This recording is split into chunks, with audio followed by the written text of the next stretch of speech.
이재명과 민주당이 정권을 잡으면 주한미군 철수를 요구할 가능성이 높다. 그러면 미군은 철수한다. 그런데 여기서 굉장히 섬뜩하고 소름 돋는 경고가 따라옵니다. 한 번 철수한 미군은 두 번 다시 돌아오지 않는다.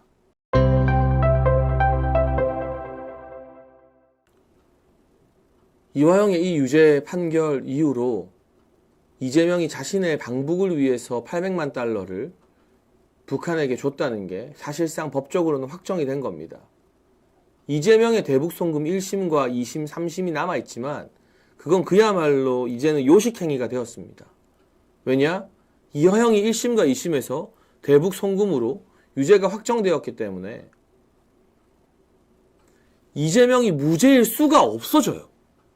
그렇게 되면 이화영의 1심, 2심이 전부 다 부정되어야 하는 말도 안 되는 상황에 처하게 된 거죠. 그랬더니 미국에서 대뜸 이런 입장들이 이제 날라옵니다. 워싱턴 등등의 유력자들과 언론인을 통해서, 또 미국 정부 관계자들을 통해서. 이거 대북제재 위반이다. UN 제재 위반이다. 한국 정부가 조속하게 UN 결의, 대북제재 결의안을 지켜야 된다.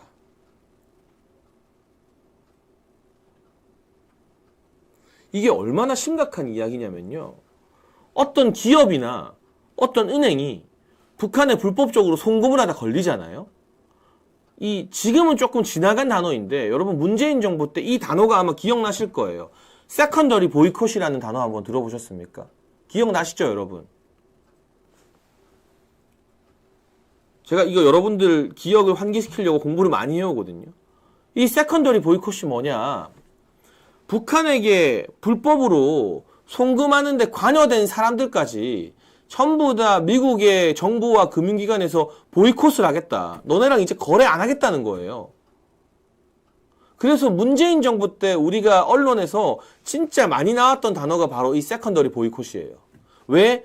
문재인은 호시탐탐 대북 제재를 어기고 북한에게 뭐라도 퍼주려고 안달이 나 있었으니까 그때마다 미국 정부에서 은연중에 흘렸던 단어가 세컨더리 보이콧이고, 우리 언론들도 야 이러다가 문재인 때문에 누가 덤탱이 있어서 우리 기업 중에 하나가 세컨더리 보이콧 해당되면 나라 작살 나는 거 아니냐.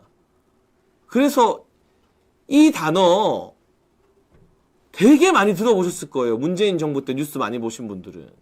그런데 이 이재명, 이화영한테 UN 제재를 이행하라는 거 이거 무슨 뜻이냐? 야 너네 세컨더리 보이콧 대상이 될 수 있다는 뜻이에요.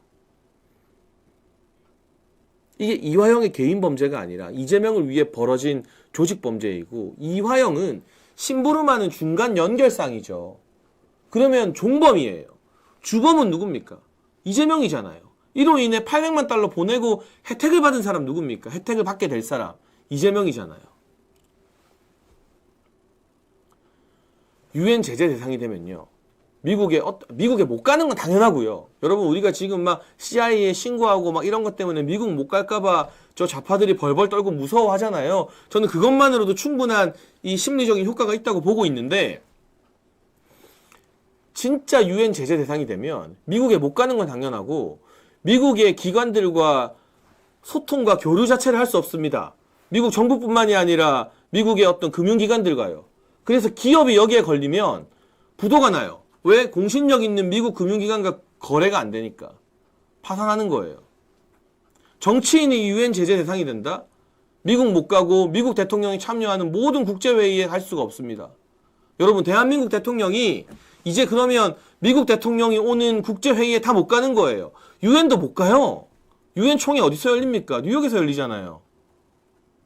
에이펙 이런 거 우리 내년에 에이펙 개최하죠. 경주에서. 미국이랑 거래하고 미국이랑 수교맺는 나라들이 못 오게 돼요. 그렇게 되면. 완전 전 세계적 왕따 국가로 지금의 러시아처럼 고립이 되는 거예요.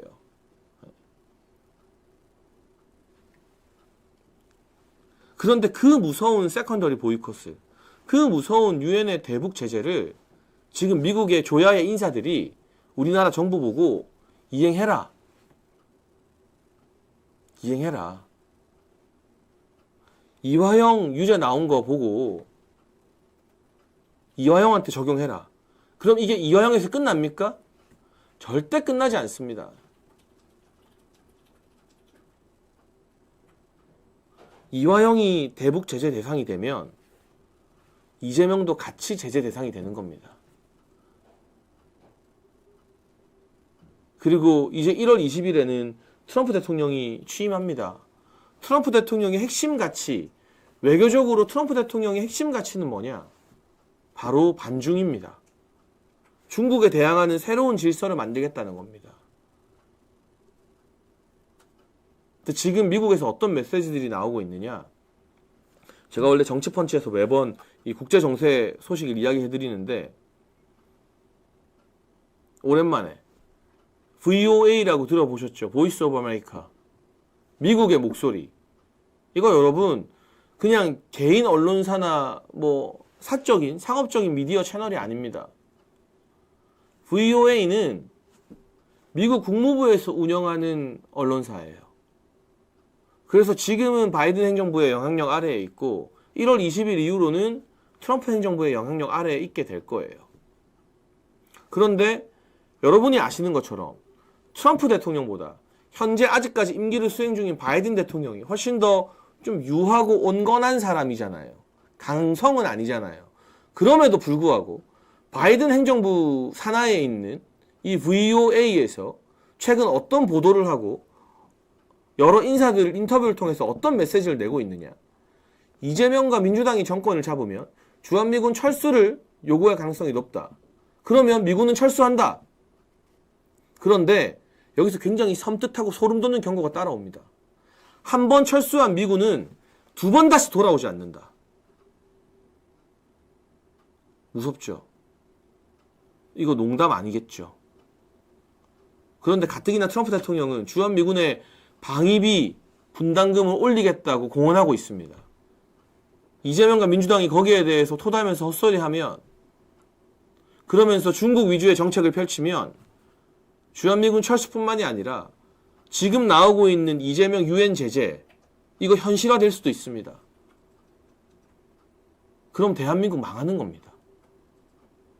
여러분 막 삼성을 어떻게 하고 SK를 어떻게 하고 그렇게 해서 망하는 게 아니라 만약에 미국이 독한 마음 먹고 대한민국 이재명이 만약 대선 주자라고 하면 정말 상상하기도 싫지만 끔찍한 상황에서 대통령이라고 하면 아니면 야당 대표일 때도 대한민국 주요 정치인한테 미국이 유엔 제재 때려버리면 그 사람은 우리가 버리지 않고 계속 정치판에 놔둔다?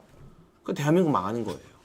국제 신용도부터 시작해서 주요 이 기업과 이런 것들의 대외 신인도 하락, 미국과 거래 못하는 거, 달러 막히고 망하는 거예요. 막 복잡한 수 쓸 필요가 없어요. 그 경고를 심지어 트럼프 대통령이 아직 취임하기도 전에 바이든 행정부에 있는 VOA에서도 하고 있는 거예요. 그 경고를. 이거 진짜 무서운 경고고 우리나라 언론들도요. 정말 제정신이 박힌 언론들이라면 워싱턴에 특파원들 다 가 있잖아요. 지금 미국 조야에서 민주당과 공화당 상관없이 이화영에 대해서 대북 제재 이행하라고 하는 요구가 얼마나 심각한 요구이고 얼마나 대한민국을 위기에 처하게 하는 중대 사안인지를 집중 분석해서 보도해야 되는 겁니다. 그것만 제대로 보도해도 제정신 박힌 국민들이 이재명을 지지할 수가 없어요. 지금 자극적으로 뭐 롯데리아에서 계엄을 논의했고 그 사람 수첩에 뭐가 써있고 노상원이라는 사람은 정보사에서 불미스러운 일로 잘린 사람이에요.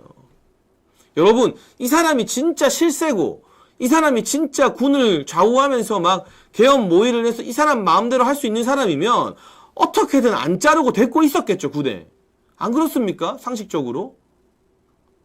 잠깐 좌천을 시켜서 다른 부대 뭐 일선이 아니라 좀 이 좌천된 부대 보냈다가 다시 복귀를 시키거나 하지. 이 사람은 그냥 잘라버리겠습니까?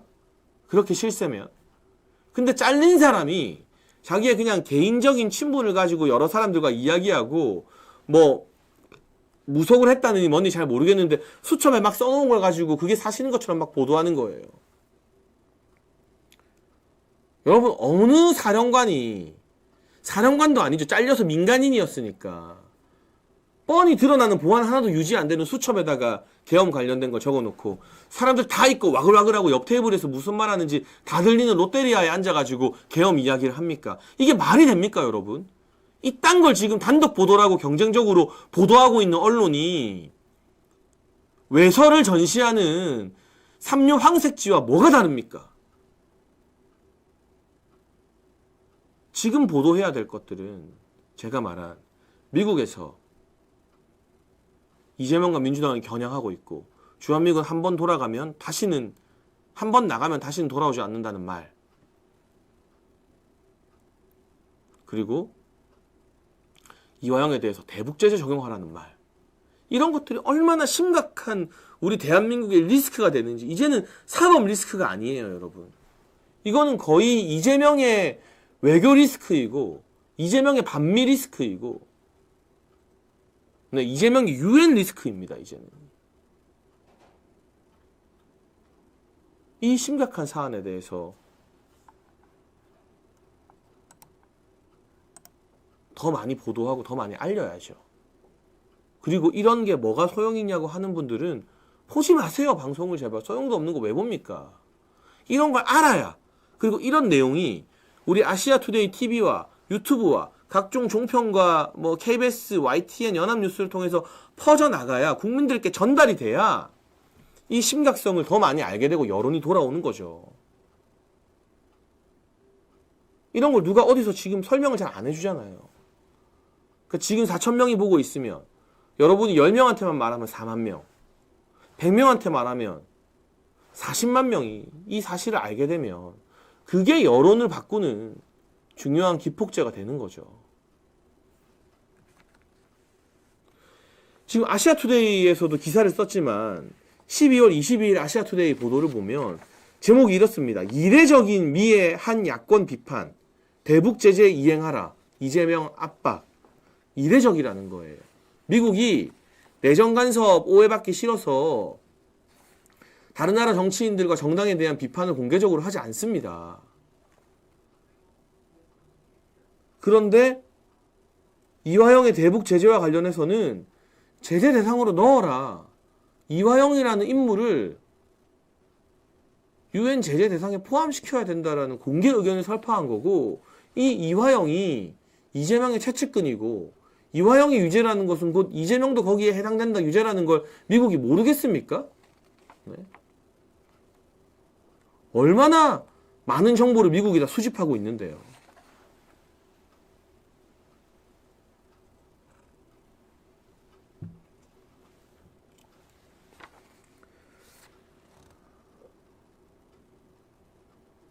저는 우리 언론들이, 아까도 제가 열변을 잠깐 토했습니다만, 그런 자극적인 조회수 눈이 멀어서 가짜뉴스 자극적으로 막 수집해서 단독 전시하는 것보다 이런 뉴스를 훨씬 더 좀 비중 있게 다루면 좋겠습니다. 네.